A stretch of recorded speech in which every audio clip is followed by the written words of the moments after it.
Good day and welcome to the Prime Feed News. In 2019, Shamila Batohi returned from The Hague to lead South Africa's National Prosecuting Authority, the NPA. During the Zuma presidency, the once proud NPA had been hollowed out by state capture. Batohi was a welcome appointment who promised to restore the organization and ensure speedy convictions of state capture perpetrators. The same year, former prosecutor Hermione Cronje returned to head up the NPA's sharp end, the Investigating Directorate, which would investigate arrests, but the progress on state capture cases is dismal, and crucial ones have been struck from the roll. Carte Blanche, in association with amaBhungane, look at what has gone wrong at the NPA.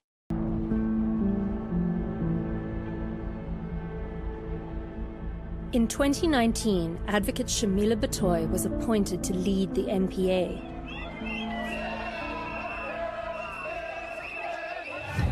State capture had decimated both the country and the prosecuting authority, so Batohi's appointment was a welcome relief.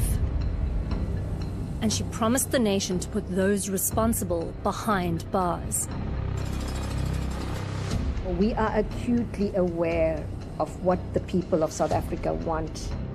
That same year, former NPA prosecutor Hermione Cronje took the reins of the Investigating Directorate, the arm of the NPA that would investigate and prosecute state capture crimes. There are a lot of things that you see in a docket that you just can't fathom.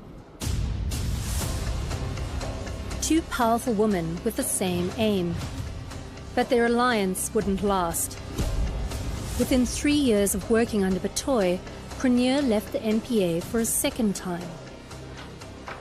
I am deeply frustrated, as are most South Africans, who are desperate for real good news stories coming out of the NPA. Now Batohi's former deputy can no longer remain silent. I don't think it's helpful to sugarcoat. We really are in a crisis.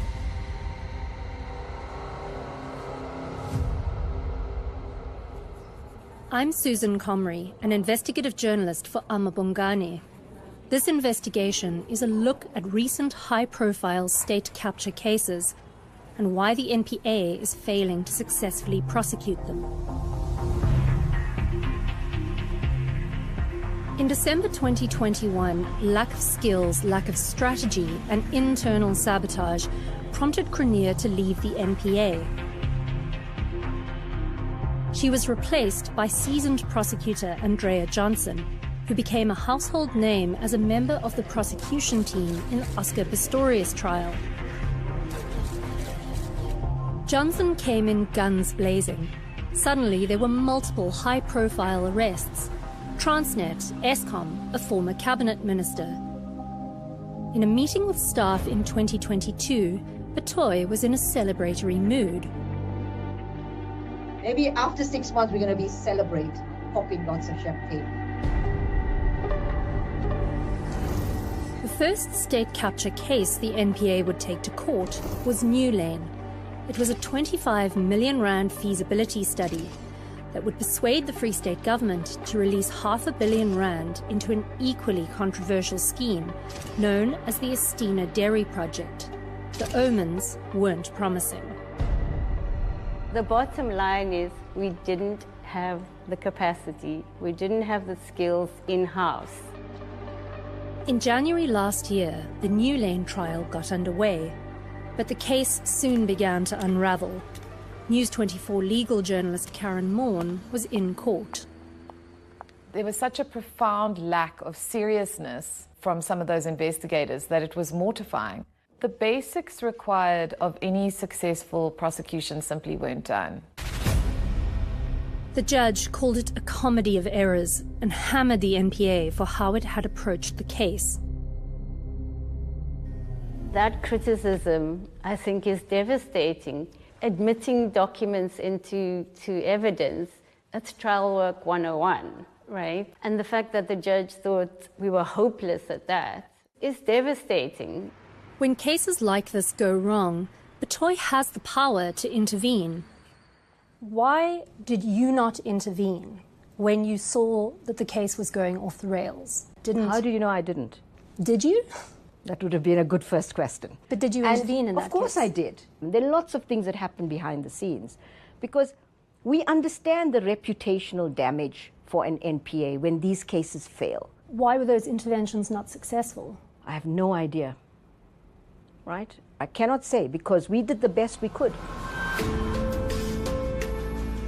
In April 2023, the courts dismissed all the charges against the accused. The NPA is now left hoping for a retrial, and there's a good chance that may never happen. At the height of state capture, 𝗀𝗃𝗀𝗃 was one of Eskom's most powerful executives. In October 2022, 𝗀𝗃, his wife and his stepdaughter were arrested for an allegedly corrupt multi-billion rand tender connected to the 𝗀𝗁𝗃𝗏 power station. But the arrests were premature because the investigation was incomplete. Sam Sol leads the amaBhungane Center for Investigative Journalism. It's easy to arrest people. It's not that easy to bring them to trial and to have a successful prosecution. And that is what counts. The point is you reduce confidence in the organization if you arrest people and then you can't follow through. After a third postponement, the magistrate struck the 𝗀𝗃𝗃 case from the roll and told the NPA to come back when they were ready.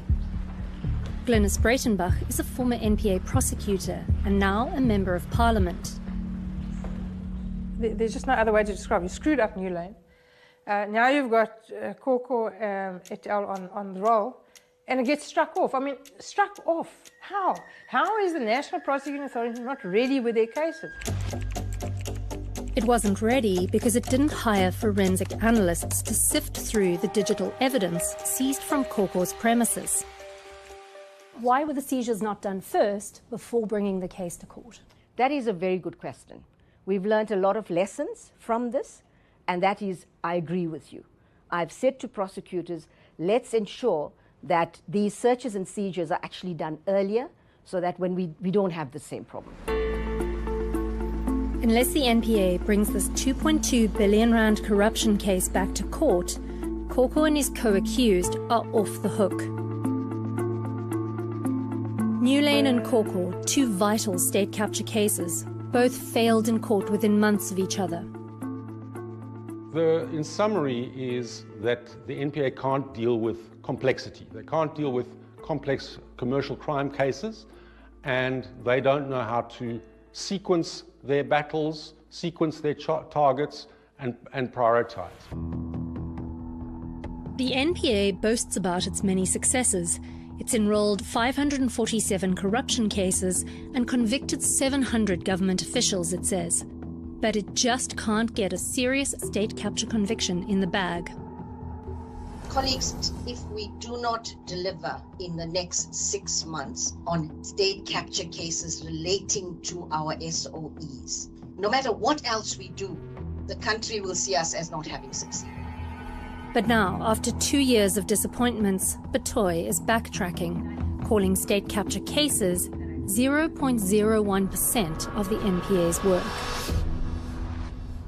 To say now that it's 0.01% of your work feels quite convenient now that those cases are not going anywhere. Doesn't mean it's still not our focus. There's nothing different at all. In August, the Investigating Directorate Against Corruption became a permanent part of the NPA.